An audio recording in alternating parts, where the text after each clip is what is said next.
پروردگار میگوید در سوره بقره استعذ بالله ان الله يحب التوابین و يحب المتطهرین.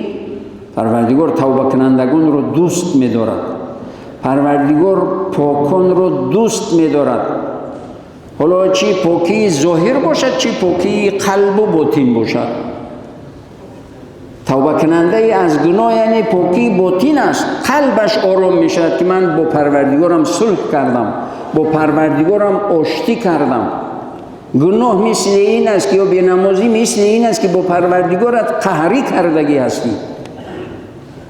حالا که برگشت به سوی پروردگار، حالا چی پاکی ظاهر یعنی سر و لباس مسلمانی پاک و زیبا رو پروردگار دوست می‌دارد و زیبایی این یکی از خصلت‌های مسلمان است.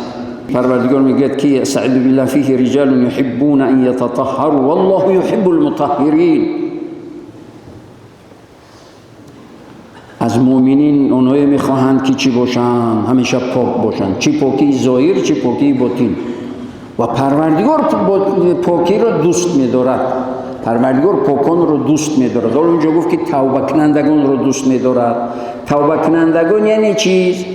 توبه کردگان از گناه پاک شدن. حالا این پاکی لباس، پاکی سر منگل، سر و رو. عربی بادیانشین از صحرا قمیستان آمد، همه موی سر جنج و وینج و گرد و خاک و دیگر آمد زیارت کرد. گفت برادر اگه امکانیتی نداری که حالا دیگر این تازه کنی سر کلات رو؟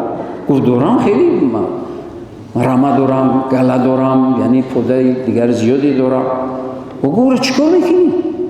صرف نمیکنی یا که صرفشو نکنی، لباس از زیبا کنی، بخری و استفاده کنی؟ و برای چی هست نباشد که گله و رمه لباسی بدبوی گنده پوش.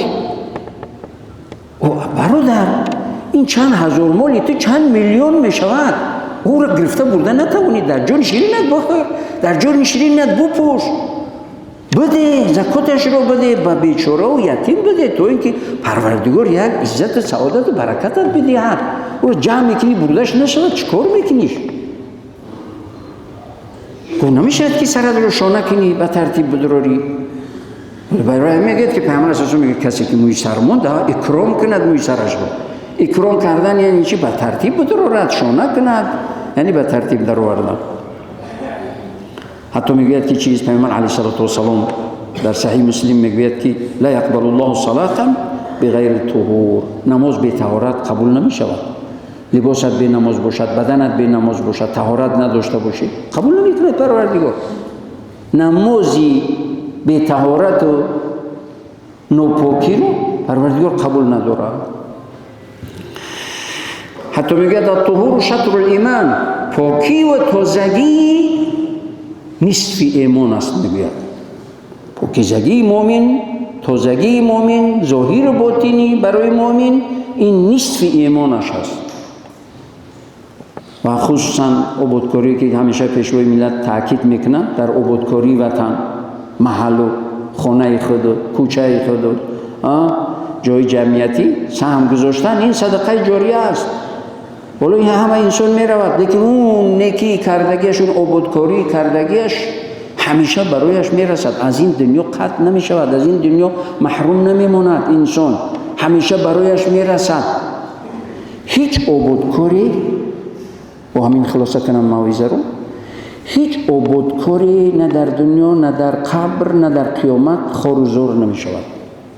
هیچ عبادکاری، هیچ خیرخواهی، هر عبادکاری رو دنیایش، عبادکاری که به خاطر خدا میکنند، برادران اهل اسلام باید که خوب در ذهن داشته باشیم، ما تمام کارمون رو باید به خاطر خداوند کنیم تا اینکه پروردگار اون رو قبول کند و نتیجه بدهد، اجر دهد، برکت دهد، سعادت دهد، عزت دهد به خاطر خدا.